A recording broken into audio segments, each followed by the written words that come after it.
Hi everyone, welcome to the week in digital marketing so far. It's Friday, December 20th, and this is going to be our last episode of season 1 of the week in digital marketing so far. We won't be making another video again until next year. In YouTube news, over on YouTube, Billboard is going to start counting YouTube video plays for music videos towards the top albums chart over on Billboard. They've already been counting for the song singles charts, and now they're going to count it for the albums charts. So musicians, if you haven't been really focused on YouTube and you're trying to sell music, now is probably the time. Now let's dive into Google. Morty over at Rank Ranger has discovered that Google is showing fewer and fewer video boxes on desktop versions of Google Search, and those are being replaced by video thumbnails. John Mueller explained how Google uses machine learning in their search engine algorithm today, and it was a very, very interesting explanation. If you're interested in SEO or how Google's search works, it's a pretty good read. I would go over, check that out on Search Engine Roundtable. Essentially what he says is they give the algorithm to a machine learning system. They tell the machine learning system how they would like a certain set of queries to look, how they think it should come out, and then the machine learning figures out how to weight all of the search engine ranking factors to come up with that desired outcome. It was discovered this week that Google might take a 404 page on your website and turn it into a 301 redirect if their systems determine that the content that was on the 404 and the content on a new page are the exact same. They may think it's better for users to 301 redirect that for you. If they do pull off this 301 redirect from the 404 for you, Google will actually transfer all of the search value, including link value and things like that, from the old page to the new page, just as if you had built the 301 redirect yourself. Google Analytics suffered a data reporting bug on the 16th. You may have noticed it. Your heart may have dropped into your stomach. That data reporting bug was admitted to by Google. It has been fixed, and they said the data was even backfilled. So if you saw a drop on the 16th in traffic and you were freaking out about it, go back and look now. It should be fixed. Everything should be okay. If you still see a drop, though, then that probably is indicative of another issue. Google launched a brand new analytics tool called the Google Shopping 100. This tool uncovers the hottest trending product searches on Google. Surprise, surprise, Google Search Console suffered a data reporting bug with Discover traffic between December 8th and December 13th. That data has not been fixed or replaced. If you go back and look at it, you still may see some data missing. Unfortunately, we don't know if that was a problem with reporting or if you just simply didn't get traffic from Discover during that time period, because we can't track Discover traffic any other way except for inside of Google Search Console. Google Search Console can now more accurately tell you what pages are indexed in Google Search and what pages have been crawled but not indexed in Google Search. This is good news for all of us who were freaking out about reports telling us that there was content that was crawled by Google but not indexed in the engine, and then we would go and we would actually find it in Google and we'd be like, what does this mean? Well, the good news is it's more accurate now. They're trying to get better at giving us this data, and that is a good thing. So thank you to the Google Search Console and the Google Webmaster Trends team. Google is testing a request quotes button in the local pack when you perform a search. This request quotes button allows you, the user, to get quotes from multiple businesses simultaneously. If this sounds familiar, this is kind of how a listing site works, either an iOS or a remodeling listing site, but it doesn't normally allow you to get those quotes from all of the businesses at the same time.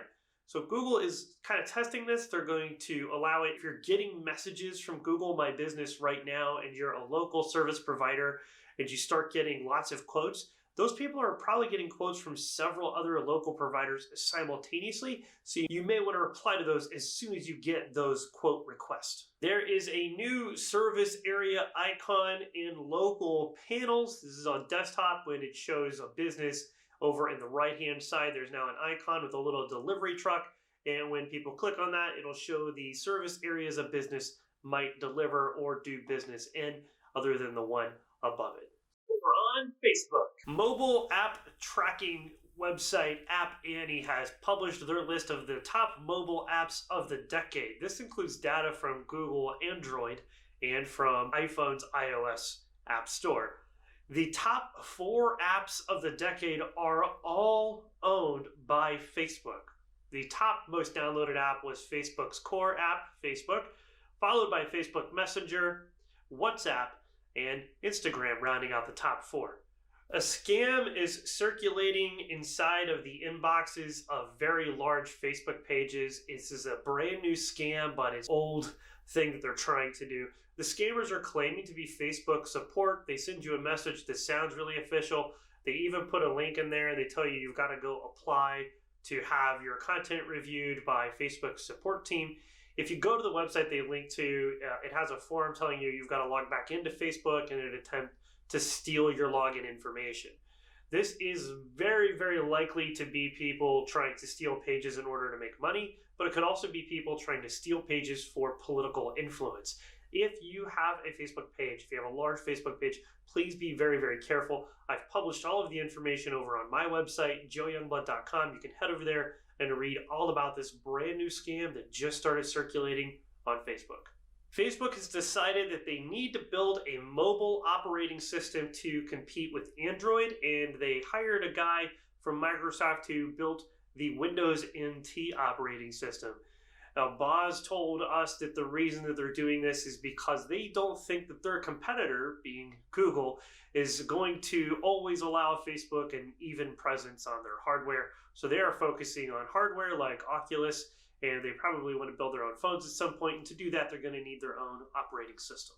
Facebook will be promoting their groups feature in their first ever Super Bowl ad this year. So if you've got a Facebook group, you may want to be paying attention during the Super Bowl. You might get an influx of member requests for your Facebook group.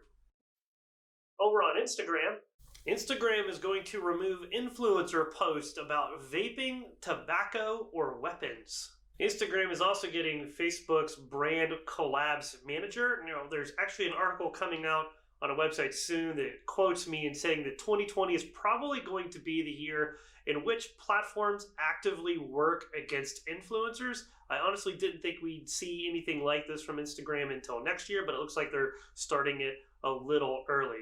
So just expect this to continue. If you're an influencer and you're on Instagram and you're not somebody they're picking to be in this pilot for the brand's collab manager rollout, then the likelihood of you being able to stay an influencer for a very long period of time is dwindling very quick. If you're not an influencer already and that's something you desire to be, I've got bad news for you. It's probably not going to happen. It's going to get very, very hard next year to be a social media influencer. Instagram Stories got a new feature this week called Layout. The feature allows users to add more than one photo, up to 6 different photos into one story, which they can then add stickers and stuff to before they post it to their story. Instagram is going to start warning users if they post a caption or if they try to post a caption that resembles captions that were reported or comments that were reported for bullying on the platform in an attempt to stop cyberbullying. Over on the Snappity Chatty, Snapchat released a new advertising feature this week called the Trailer Reaction Lens. The Trailer Reaction Lens plays a movie or a TV or a game trailer at the top of the screen and then allows the user to have a Snapchat lens below it on their selfie camera below that trailer, and they can record a video of them with this lens while they watch the trailer. The idea here is that you get to show your face as you react to a movie, a game, or a TV trailer.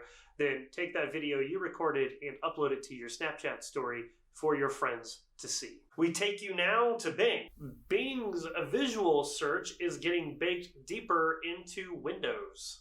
Here we go to Reddit. Reddit announced that they now have 430 million monthly active users. That makes them bigger than Twitter and bigger than Pinterest.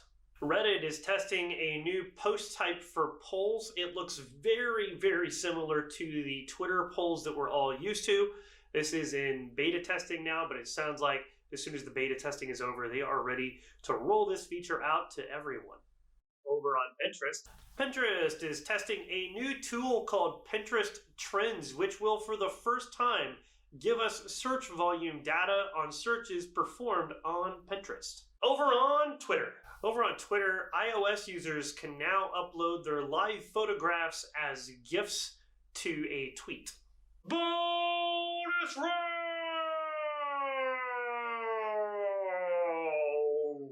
The Russian search engine Yandex announced a new search algorithm update where they made 1,500 changes to their search engine. Finally, politicians in the United States did something worthwhile. This week, a new law passed which will fine robocallers $10,000 per robocall. So all of you people calling me to sell me health insurance or to tell me I get a rebate from Microsoft or whatever crap you're trying to sell or pretending you're to be Google, obviously please stop doing that because you're going to get fined now. Finally, our last story of the year, subscription-based, privacy-focused social media website MeWe just announced a premium tier feature in which users can pay $4.99 per month to access the social media website and all of their advanced features without having any advertisement or having any of their data tracked like Facebook or Twitter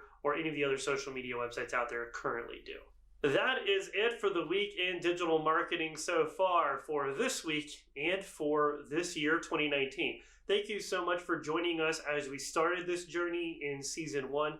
I hope y'all stick around for season 2. That being said, I'd like to introduce you to our producer who's coming around from behind the camera. This is Trini Pineda. And we just want to wish you a Merry Christmas, and we'll see everyone next year.